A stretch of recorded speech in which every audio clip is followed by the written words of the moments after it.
time that is moved by little fidget wheels is not my time, the flood that does not flow.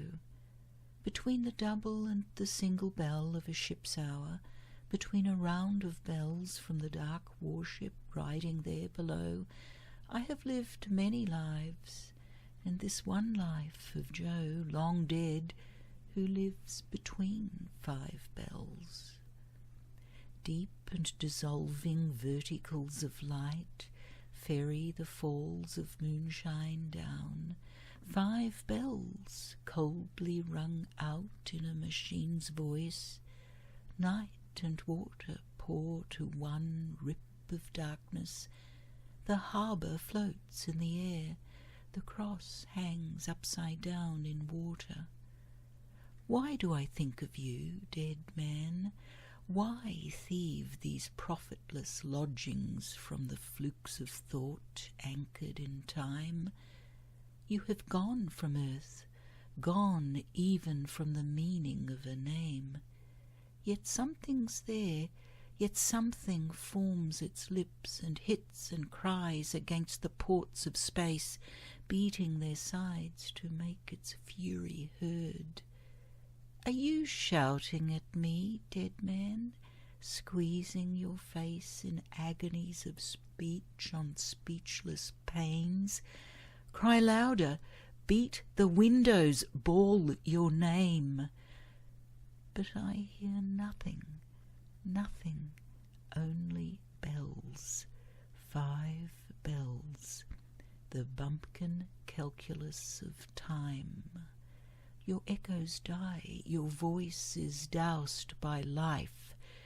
There's not a mouth can fly the pygmy straight, nothing except the memory of some bones long shoved away and sucked away in mud, and unimportant things you might have done, or once I thought you did, but you forgot, and all have now forgotten, looks and words and slops of beer, your coat with buttons off, your gaunt chin and pricked eye and raging tales of Irish kings and English perfidy and dirtier perfidy of publicans, groaning to God from Darlinghurst.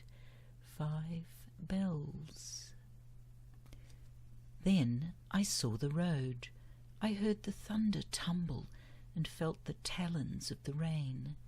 The night we came to Moorebank in slab dark, so dark you bore no body, had no face, but a sheer voice that rattled out of air, as now you'd cry if I could break the glass. A voice that spoke beside me in the bush, loud for a breath or bitten off by wind, of Milton, melons, and the rights of man, and blowing flutes, and how Tahitian girls are brown and angry-tongued, and Sydney girls are white and angry-tongued, or so you'd found. But all I heard was words that didn't join, so Milton became melons, melons girls, and 50 mouths, it seemed, were out that night, and in each ear an ear was bending down, or something that had just run, gone behind the grass, when blank and bone-white, like a maniac's thought, the naphtha flash of lightning slit the sky, knifing the dark with deathly photographs. There's not so many with so poor a purse or fierce a need must fare by night like that, 5 miles in darkness on a country track. But when you do, that's what you think. 5 bells. In Melbourne, your appetite had gone, your angers too. They had been leached away by the soft archery of summer rains and the sponge pores of wetness. The slow damp that stuck the leaves of living snailed the mind and showed your bones that had been sharp with rage, the sodden ecstasies of rectitude. I thought of what you'd written in faint ink, your journal with the sawn-off lock that stayed behind with other things you left, all without use, all without meaning now, except a sign that someone who had been living now was dead. At Labassa, room 6 by 8, on top of the tower. Because of this, very dark and cold in winter, everything has been stowed into this room. 500 books, all shapes and colours, dealt across the floor and over sills and on the laps of chairs. Guns, photos of many different things, and different curios that I obtained.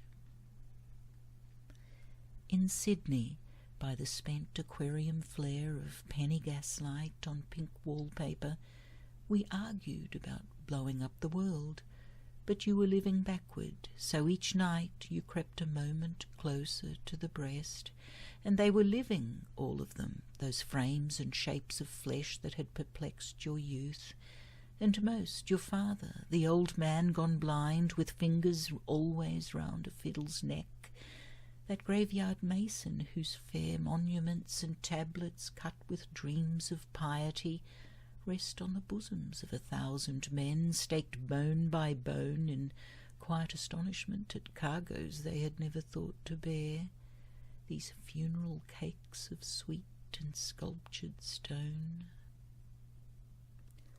Where have you gone? The tide is over you, the turn of midnight waters over you, as time is over you, and mystery and memory, the flood that does not flow. You have no suburb like those easier dead in private berths of dissolution laid.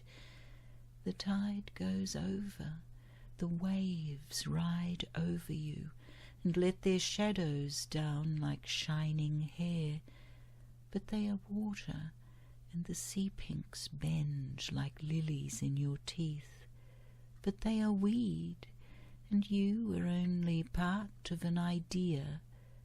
I felt the wet push its black thumbballs in the night you died.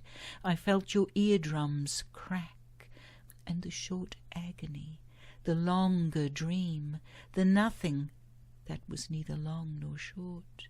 But I was bound and could not go that way, but I was blind and could not feel your hand. If I could find an answer, could only find your meaning, or could say why you were here, who now are gone, what purpose gave you breath, or seized it back, might I not hear your voice? I looked out my window in the dark at waves with diamond quills and combs of light, that arched their mackerel backs and smacked the sand in the moon's drench, that straight enormous glaze, and ships far off asleep, and harbour boys tossing their fireballs wearily each to each, and tried to hear your voice, but all I heard was a boat's whistle and the scraping squeal of seabirds' voices far away, and bells, 5 bells, 5 bells, coldly ringing out, 5